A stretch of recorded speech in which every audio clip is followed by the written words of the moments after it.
Apalagi mulutnya. Kesadaran motorik David Ozora, korban penganiayaan Mario Dandi, semakin membaik. Namun, keluarga David tolak berdamai. Relasi Rafael Alun dengan Wakil Ketua KPK menjadi sorotan. Rafael Alun diduga termasuk geng lama pegawai Ditjen Pajak yang memiliki transaksi mencurigakan. Persidangan kasus narkoba Teddy Minahasa diwarnai isak tangis Dodi Prawira Negara usai ceritakan alasan perintah tukar sabu sitaan.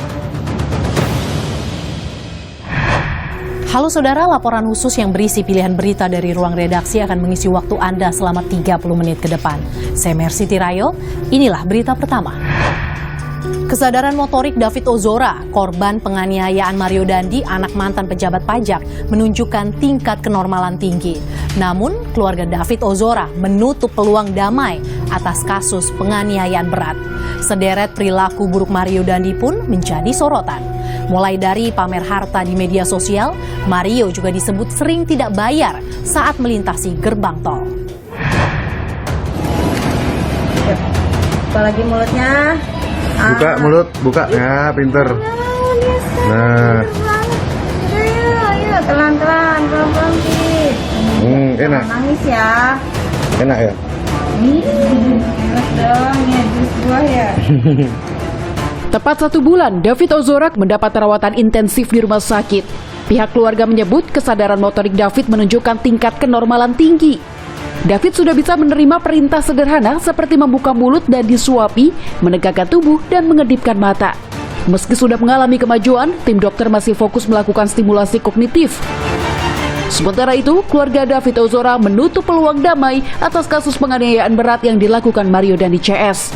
Karena pada saat itu juga bertemu dengan ayah korban langsung dan Kajati juga melihat kondisi David langsung ya, dan bahkan yang disampaikan itu ya ini penganiayaan berat. Kita tegas sejak awal siapapun yang sudah dinyatakan tersangka, baik itu termasuk juga yang anak berkonflik dengan hukum, yang semua harus diproses adil-adil. Kepala Kejaksaan Tinggi DKI Jakarta, Reda Mantovani, bertemu dengan pimpinan wilayah Ansor berbagai daerah untuk meluruskan informasi yang beredar. Perwakilan Ansor wilayah Kalimantan Timur mengonfirmasi bahwa tidak ada penawaran restoratif justice yang disampaikan Kajati saat menjenguk David. Sikap penegak hukum. Nah, sehingga dengan kondisi hari ini yang viral ini, tentu kami juga bertanggung jawab. Karena kami semua menjadi saksi dalam ruangan itu bahwa tidak ada proses penawaran yang dilakukan Pak Kajati, khususnya kepada Bang Jo. Jadi umpamanya nih, Pak Jo ini ada tawaran begini nih, ada RJ nih, nggak ada. Kajati DKI Jakarta pun menyebut restoratif justice hanya diberikan jika ancaman hukumannya di bawah 5 tahun. Sementara itu, untuk AG sebagai pelaku anak, hal ini masih perlu ditelaah lebih lanjut. Bahwa konsep untuk anak, pelaku anak, itu ada yang dinamakan konsep perdamaian. Sehingga perdamaian itu pun harus dilihat juga. Harus ada kesepakatan antara pelaku, korban, dan atau keluarganya. Terus juga ada kriterianya, tindak pidana apa yang mesti dapat dikenakan itu. Nah, itu kan masih ada. Sedangkan ini proses anak ada percepatan. Saat ini korban belum dapat berkomunikasi dengan baik, sehingga mustahil bisa terjadi kesepakatan tersebut. Pupusnya harapan restoratif justice untuk Mario Dandi CS membuat proses hukum dilanjutkan. Selasa siang, berkas perkara AG, anak yang berkonflik dengan hukum dalam kasus penganiayaan David, dinyatakan lengkap. AG pun diserahkan penyidik Polda Metro Jaya ke Kejaksaan Negeri. Setelah diperiksa selama 2 jam di Kejari Jakarta Selatan, AG dipindahkan ke Lembaga Penyelenggara Kesejahteraan Sosial karena statusnya sebagai pelaku anak. Mempersiapkan atau menyempurnakan surat dakwaan, dan tidak lama lagi kami akan melimpahkan ke perkara ini ke Pengadilan Negeri Jakarta Selatan. Jangka waktu penahanan untuk anak hanya 5 hari. Hanya 5 hari ya. Kemudian yang bersangkutan tetap ditempatkan di LPKS selama 5 hari. Jaksa penuntut umum mungkin ada sekitar 7. Memang itu sebagian besar sudah mempunyai sertifikasi ya atau kualifikasi sebagai jaksa anak. Penyidikan tersangka Mario Dandi CS pun berlanjut. Dalam program Rosi, Direskrimum Polda Metro Jaya Hengki Haryadi menyebut Mario Dandi secara sadar dan berencana menendang bagian vital saat menganiaya David Ozora. Polisi yakin unsur perencanaan terpenuhi. Kami perlu jelaskan yang tadi kami bahwa pada saat sekali tendangan tidak sadar, dia melanjutkan dengan tendangan-tendangan ke arah yang vital. Ini konfirmasi dari dokter, ini sangat vital di sini. Nah, kemudian dia juga dari arah yang berbeda, kemudian menendang kepalanya lagi. Bahkan ada kata-kata free kick. Free kick kemudian sambil berlari. Ingat Pak, ini sambil berlari ditendang lagi kepala daripada korban itu. Dalam konstruksi pasal kita bisa lihat di sini bahwa unsur perencanaan itu ada.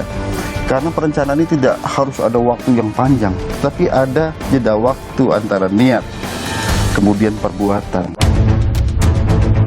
Tak hanya pasal penganiayaan berat terencana, kini Mario Dandi terancam pasal pidana baru karena menyebar video penganiayaan David Ozora ke beberapa orang. Mario Dandi bisa dijerat Undang-Undang ITE pasal 27 ayat 1, yakni dengan sengaja mendistribusikan informasi elektronik yang memiliki muatan melanggar kesusilaan dengan ancaman pidana penjara paling lama 6 tahun. Sementara itu, setelah lama disebut sebagai pemicu Mario Dandi melakukan tindakan keji kepada David, mantan kekasih Mario, Amanda Pretia, buka suara. Amanda bahkan melaporkan Mario Dandi dengan tuduhan pencemaran nama baik. Amanda pun menegaskan tak ada pembicaraan mengenai David maupun AG saat ia bertemu Mario akhir Januari lalu. Emang biasa, temenan biasa sih. Emang udah sejak putus juga udah bener-bener kayak temenan biasa, nggak ada yang kayak hubungan spesial apa aku nggak ada sih. Berarti AG itu masih sering dibawa Mario juga nggak waktu hangout bareng sama Amanda? Enggak. Aku kurang Beda komunitas. Nggak tahu deh aku. Setelah penganiayaan David Ozora, sejumlah perilaku buruk Mario Dandi pun menjadi sorotan. Mulai dari tindakan pamer harta di media sosial yang turut menyeret sang ayah, Rafael Alun Trisambodo, Mario disebut sering tidak bayar saat melintas gerbang tol. Hal itu sempat diungkap penasihat hukum tersangka Shane Lucas. Si Shane tahu ada pelanggaran-pelanggaran yang dilakukan oleh si Mario itu. Dia bilang ini dia lolos, atau lolos dia, jadi pernah naik di dalam tol juga, dia pernah tidak lolos juga. Mario Dandi pun dikaitkan dengan kasus pengemudi BMW tak bayar bensin yang sempat viral di tahun 2021. Sejumlah unggahan menyebut pengemudi yang kabur di SPBU Pesanggerahan Jakarta Selatan adalah Mario Dandi. Karena ulahnya, pegawai SPBU disebut-sebut harus mengganti rugi hingga Rp602.000 untuk 61 liter BBM. Namun, Polsek Pesanggerahan tidak bisa memastikan pelakunya adalah Mario Dandi. Pasalnya, saat proses mediasi yang berakhir damai, pelaku diwakilkan keluarga. Kasus temuan harta janggal mantan pejabat pajak Rafael Alun Trisambodo terus bergulir. Kini, publik menyoroti relasi Rafael Alun dengan Wakil Ketua KPK yang juga teman seangkatan Rafael di Sekolah Tinggi Akuntansi Negara atau STAN. Mantan Kepala PPATK mengungkap Rafael Alun diduga termasuk geng lama pegawai Ditjen Pajak yang memiliki transaksi mencurigakan. Kasus temuan harta janggal mantan pejabat Ditjen Pajak Kementerian Keuangan Rafael Alun Trisambodo terus bergulir. Mantan Wakil Ketua KPK Laode Muhammad Syarif mengungkap KPK dulu sempat mengendus kejanggalan transaksi Rafael Alun saat menyelidiki mantan penyidik Ditjen Pajak yang kini telah berstatus terpidana korupsi Handang Soekarno. Rafael diduga satu kelompok dengan Handang yang juga teman seangkatan Rafael di Sekolah Tinggi Akuntansi Negara STAN tahun 1986. Namun saat itu KPK kesulitan menjerat Rafael karena susah menentukan pidana pokok dari transaksi Rafael Alun tersebut. Dan pada waktu kita tangkap dulu Handang itu, termasuk juga memeriksa Pak Dirjen yang pada saat itu juga kita sudah lihat ini bagaimana hubungannya. Dan ternyata Handang yang dulu kita tangkap dengan Rafael ini adalah dari satu grup sama. Pernyataan Laode Muhammad Syarif diamini mantan Kepala Pusat Pelaporan dan Analisis Transaksi Keuangan PPATK Yunus Hussein. Yunus mengungkap Rafael Alun diduga termasuk geng lama pegawai Ditjen Pajak yang memiliki transaksi mencurigakan. Ia menyebut geng tersebut berjumlah sekitar 30 orang.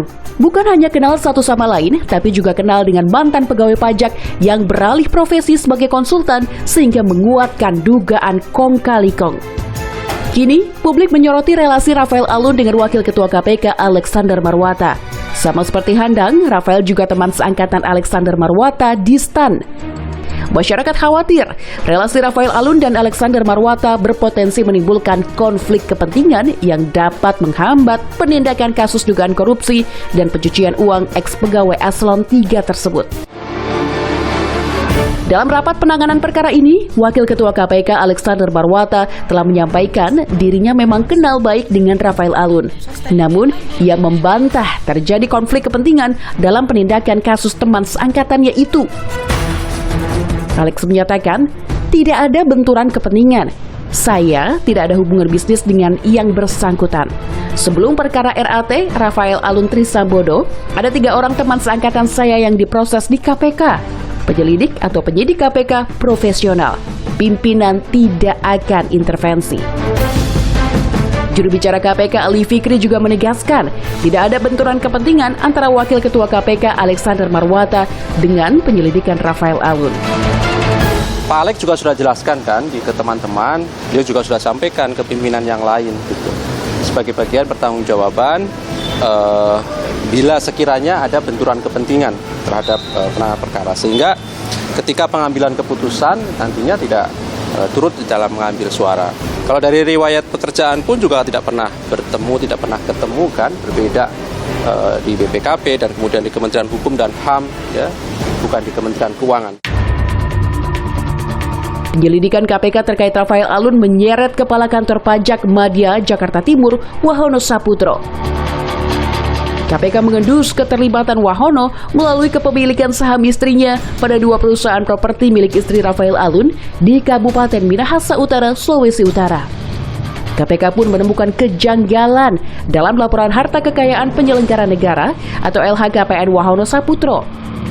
Ia tercatat memiliki harta senilai 14,3 miliar rupiah yang dilaporkan Februari 2022 lalu. Sebagian besar berupa tanah dan bangunan senilai 12,6 miliar rupiah, mobil senilai 930 juta rupiah, serta harta bergerak, surat berharga dan kas sebesar 2,2 miliar rupiah. Sementara itu, Wahono tercatat memiliki utang 1,5 miliar rupiah. KPK telah 2 kali memeriksa Wahono Saputro terkait temuan harta janggal dan relasi bisnis dengan Rafael Alun, yakni tanggal 16 dan 14 Maret lalu. Sejumlah temuan harta kekayaan janggal dan transaksi mencurigakan yang terungkap akibat gaya hidup mentereng para pejabat negara dinilai sebagai bukti pengawasan internal lembaga pemerintah macet. Artinya dari sisi pengawasan internal tidak jalan. Nah yang kedua tadi dari sisi hukum, gaya hidup mewah ini biasanya memang ya juga tidak lepas dari memanfaatkan harta-harta hasil kejahatan untuk eksistensi diri. Orang dengan gaya hidup mewah itu punya potensi menerima suap atau melakukan tindak pidana korupsi lain itu jauh lebih tinggi daripada lainnya. Nah saya berharap ke depan setiap pelanggaran yang dilakukan oleh anak buah itu harus ada pertanggungjawaban atasan langsungnya dan harus ada pertanggungjawaban dari inspektorat. Realnya bagaimana? Misalnya anak buah korupsi, maka atasan langsungnya harus dicopot dari jabatan. KPK telah meningkatkan kasus dugaan pencucian uang Rafael Alun ke tahap penyelidikan. Publik pun menanti transparansi pemerintah dalam membongkar sederet harta kekayaan fantastis para pejabat negara lainnya.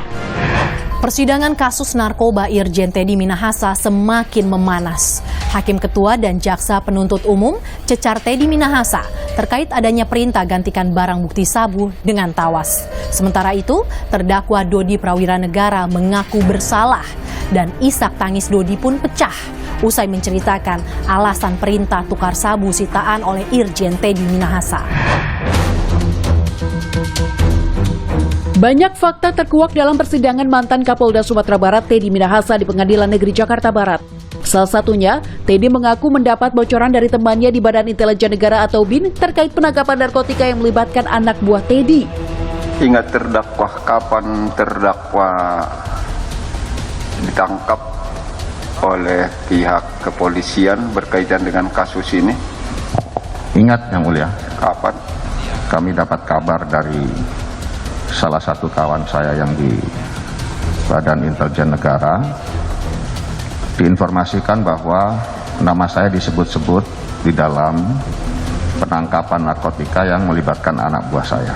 Kemudian jam 3 lewat ya 15 atau 15.30 diizinkan pulang dari Medistra langsung menuju ke ruang kerja Kapolri. Di sana menunggu lebih kurang 1 jam setengah. Kira-kira jam 17 waktu Indonesia Barat saya diterima. Kapolri mengatakan, Dinda, saya tidak ingin terulang seperti kasus Sambo. Saya mendapat informasi yang keliru. Dinda diklarifikasi dulu di Propam. Kira-kira selesai jam 00.30 waktu Indonesia Barat, saya diambil alih oleh penyidik Direktorat Reserse Narkoba Polda Metro Jaya. Saat itu pula saya dinyatakan sebagai tersangka dan ditangkap. Saat persidangan, Hakim Ketua juga cecar Teddy Minahasa terkait adanya perintah gantikan barang bukti sabu dengan tawas. Ganti sebagian dengan tawas atau terawas. Nah, ada istilah itu tadi di sana. Siap. Itu benar perintah terdakwa atau terdakwa yang buat? Ya, kalau saudara tadi menyatakan itu narasi, yang membuat itu memang benar, saudara? Benar, Yang Mulia. Benar, ya. Namun maksudnya bukan suatu perintah untuk menyisihkan sebagian BB dengan itu, mungkin saya typo, tetapi maksud saya itu tawas. Saya sendiri tidak terlalu hafal tulisannya. Tapi maksud saudara tawasnya sebenarnya? Maksud saya tawas. Oke, Dan bonus untuk anggota ditambah emoji orang tertawa. Sementara itu, terdakwa Dodi Prawiranegara mengaku bersalah atas kasus narkoba yang menimpanya. Isak tangis Dodi pun pecah usai menceritakan alasan perintah tukar sabu sitaan oleh Irjen Teddy Minahasa. Tapi kok bisa tega ketika saya mengungkap kasus sebesar ini, yang ingin niat saya itu menaikkan namanya seorang Teddy Minahasa, itu justru diperintahkan seperti ini. Apa sih yang ada di benak otaknya dengan hatinya sehingga menghancurkan saya, keluarga saya, dan keluarga dia sendiri? Apakah kurang uangnya dia? Apakah saudara merasa bersalah dalam perkara ini? Saya sangat bersalah, Yang Mulia. Menyesal? Saya sangat menyesal. Apalagi saya melihat kedua orang tua saya nggak tega, anak saya, istri saya. Habis sudah.